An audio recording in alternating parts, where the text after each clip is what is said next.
Baik, bismillahirrahmanirrahim. Baik, karena sudah 2:30 kita mulai saja ya Bu ya. Bismillahirrahmanirrahim.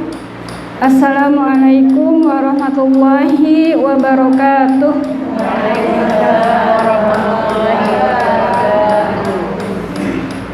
Rabbi shrah sadri wa yassir li amri wahlul 'uqdatam min lisani yafqahu qawli.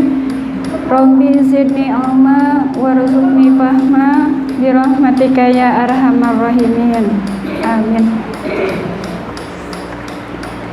Baik, alhamdulillahirabbil alamin, dengan karena rahmat Allah Subhanahu wa taala kita pada hari ini dapat kembali sama-sama mengkaji Al-Quran, sama-sama belajar untuk memperbaiki Al-Quran.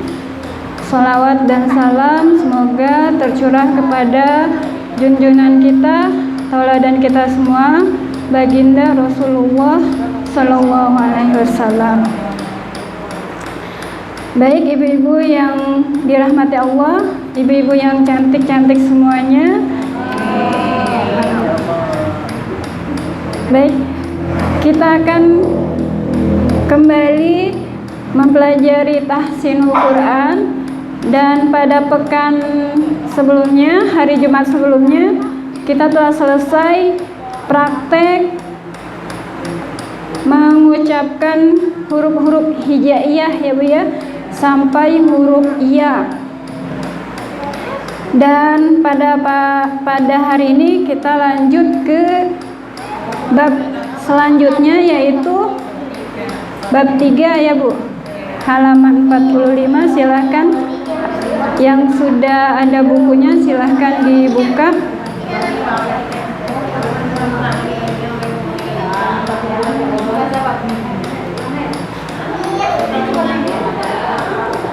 Sudah semuanya Bu, halaman 45 sudah.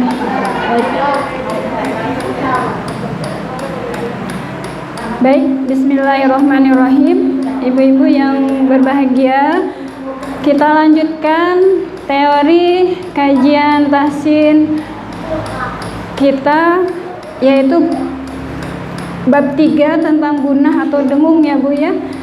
Sebelum kita latihan praktek sendiri-sendiri, nanti seperti biasa keliling, prakteknya ada di halaman 51.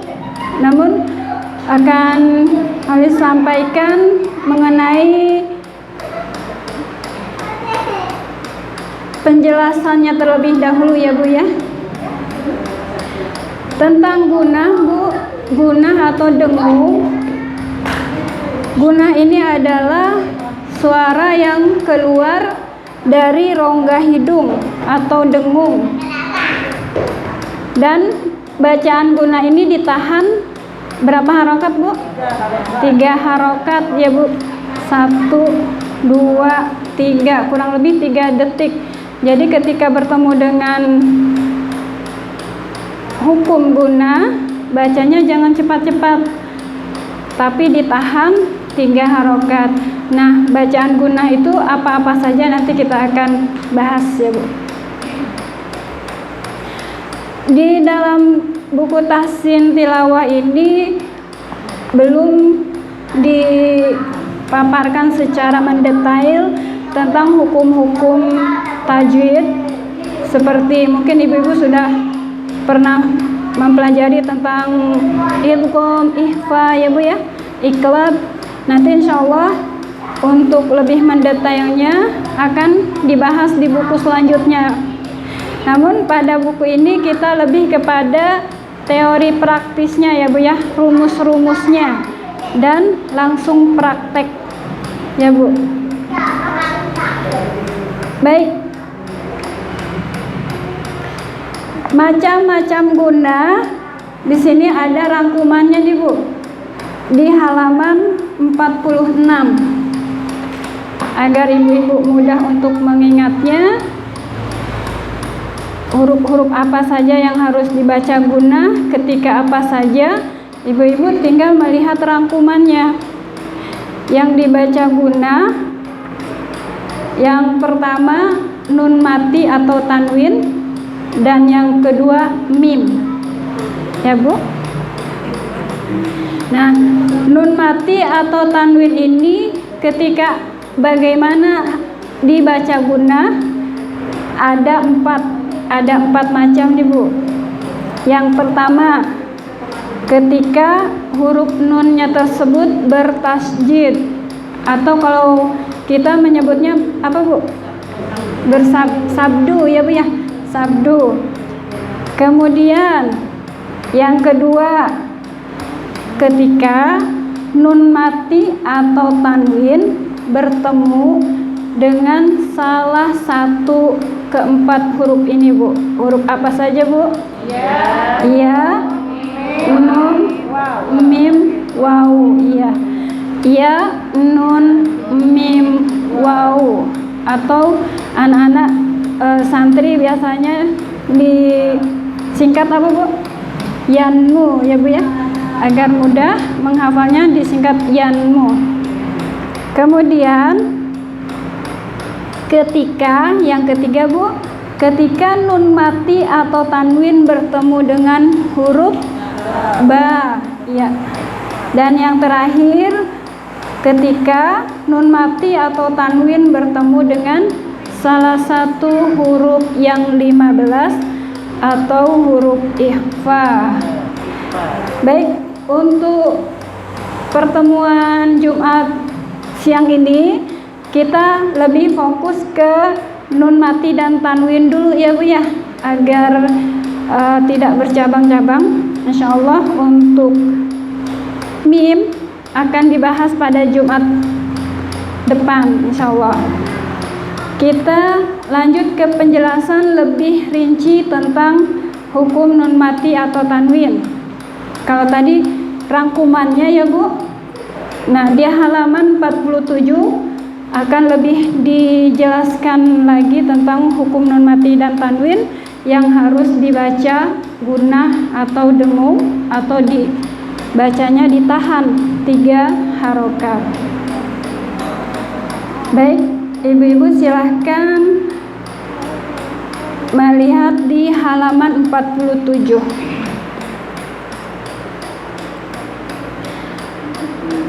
Halaman 47 bagian D, nun atau tanwin yang harus dibaca guna. Yang harus dibaca guna ialah yang pertama tadi, nun yang bertasjid atau sabdu. Cara membacanya, nunnya ditekan dengan kuat dan ditahan selama 3 harokat. Harus contohkan ya Bu. Di sana ada contohnya dua kalimat. Yang pertama, Bismillahirrahmanirrahim. Inna a'tainakal kautsar.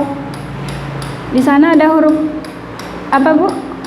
Nun bertasjid. Nun yang bertasjidnya innya dibacanya didengungkan, ditahan ya Bu. In 1, 2, 3 harokat. Jadi jangan cepat-cepat, jangan inna, jangan. Tapi inna.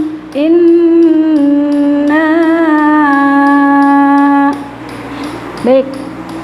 Contoh yang kedua ada nun bertasjid juga. Inna syani'aka huwal abtar. Seperti itu ya Bu ya. Nanti kita praktek ya Bu. Baik.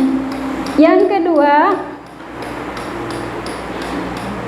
nun mati atau tanwin bertemu dengan salah satu dari 4 huruf.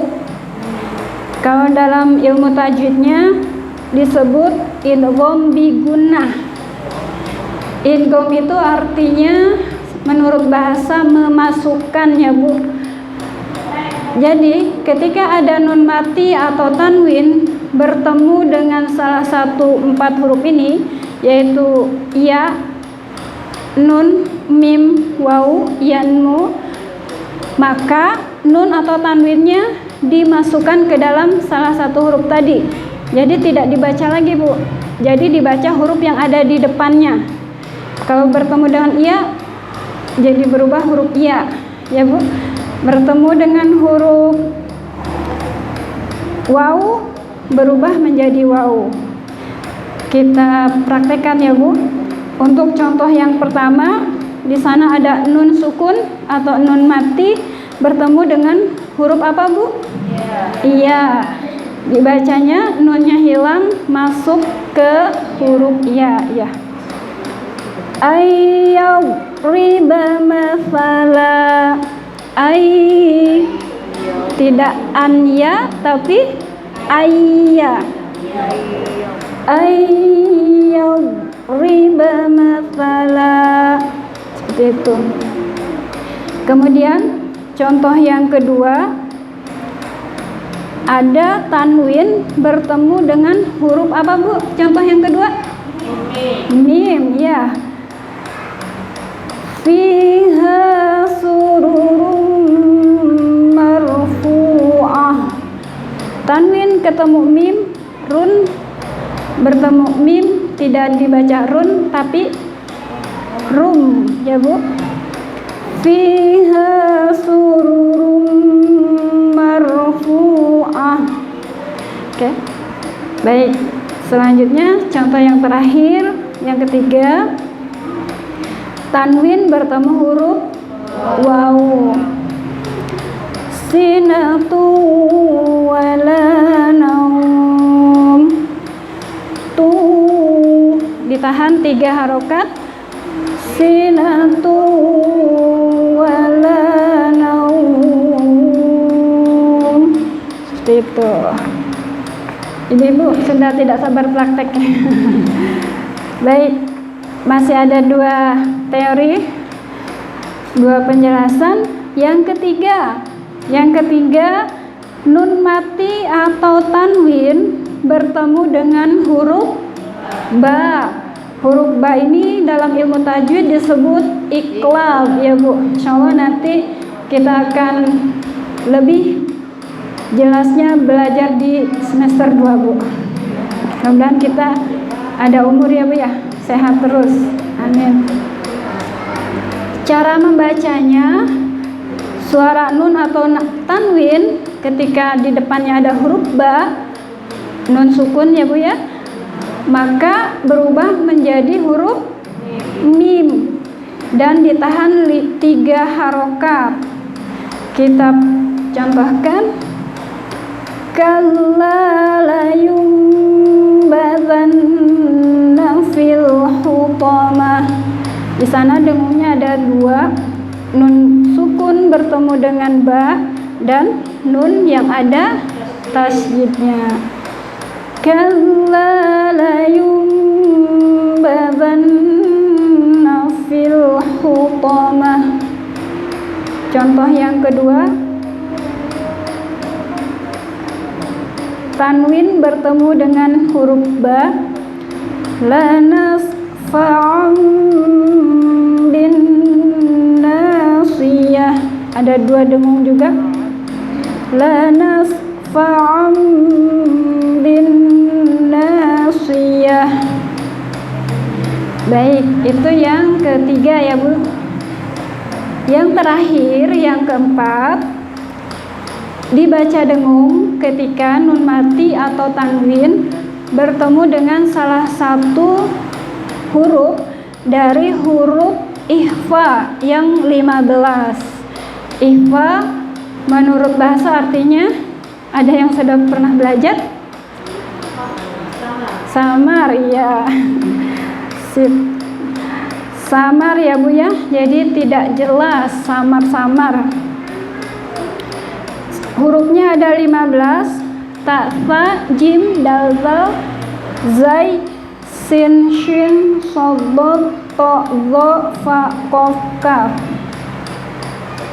Mudah ngafalnya ya Bu ya, ta, tha, jim, dal, zal, zai, sin, shin, sod, do, to, zo, fa, qaf, kaf.